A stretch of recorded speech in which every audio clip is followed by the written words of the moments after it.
Let's talk about a tale of two economies. We talked about it in the Biden era, where we kept talking about how the numbers looked so great for the U.S. economy compared to the rest of the world. And yet a lot of people hurting in middle America, a lot of people hurting across the country, and a lot of Americans pessimistic. That helped defeat Kamala Harris. How has that changed, or are they still pessimistic? They're still pessimistic. And let me start with a poll that you guys referred to last week, which prompted me to try to lay out for you what lies behind that poll. But this was a poll by the Wall Street Journal and NORC. People like me have a good chance of improving our standard of living. And you can see the percentage that agree with that statement, who think they have a good chance of improving their standard of living, has dropped all the way down here to 25%. You can see back here in 1987, it was up around 75%. It bounced around, it bounced around. It did start coming down after the financial crisis, no question about that. This break here was COVID when they didn't take the survey. But you can see that COVID really changed people's perceptions. And now you've got only 25% of the people who believe this. Another poll found that 70% of Americans believe that there was never an American dream and that they were ever unlikely to realize it. But why do people feel that way? There is some reality and facts behind this sentiment, and that's what I want to show you now.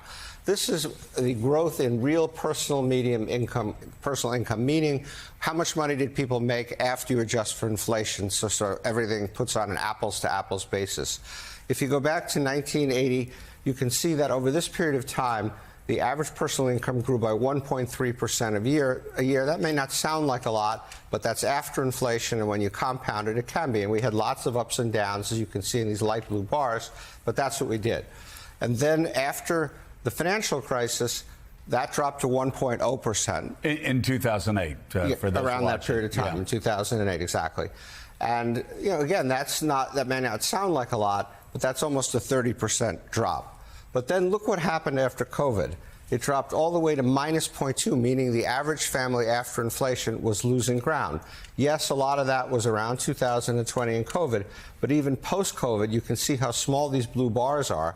It's barely growing at all. And so if you want to know why people are unhappy, you just kind of have to look at their pocketbooks. So, Steve, they're also unhappy as we move to your second chart because it's just so expensive to buy a home. Extraordinary statistics in here over the years about the age of people buying their first homes. Used to be late 20s. These days, it's late 30s. Yeah, so you saw a couple days ago Donald Trump talking about declaring a national housing emergency. Nobody knows what that means or what it would lead him to do. But the point is that he recognizes that the housing problem is very central to people's feeling of unhappiness and of going backwards rather than forwards. So let's look at what's happened to house prices. So if you go back again to 1990, you can see the average house price was about 3 times the income of the average American. This is the period right before the financial crisis, where we'll all remember house prices ran up, got almost to 5. But then after that, house prices came down. But now they've been going back up again, and they're up to almost 5 times. So the affordability has gone from 3 times your income to now 5 times your income, what you have to pay for a house. This is mostly driven by simply inflation and house prices. House prices have been going up faster than other things, and it's made housing unaffordable. And as you then alluded to, Willie, it has changed who can buy a house. So for first-time house buyers back in 1980, 29-year-olds were able to, on average, buy their first house. Today, it's 38-year-olds. And that obviously does not make people happy either, to say the least. For all buyers, it's gone up a lot, from 31 to 56. For repeat buyers, it's up to 61 compared to 36 back in 1980.